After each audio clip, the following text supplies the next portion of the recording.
حال شورش. خب شما یک توضیح بدین خلیفه. مواد لازم برای سوپ. اول دیگر آب تمیز میکنی میذاری جوش بیاره.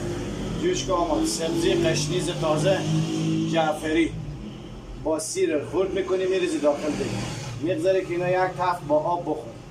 بعدا زنجفیل، دارچینی، کرابیه، قشنیز خشک تفت داده شده، داروگرم، فلفل بزی اضافه میکنی.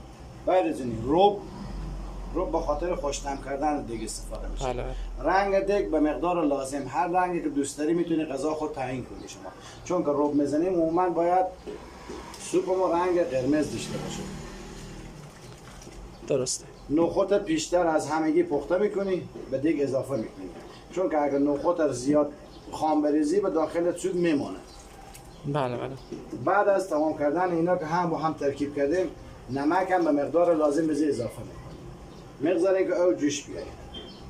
داخل یک دیگ بخار قبل از پخته شده قلم گو، سینی مرغ آب پس شده، استخوان قلم گو سیوا میکنیم با سینی مرغ تار میکنیم میرزیم به دیگ. توضیحات بعدی هم بعدا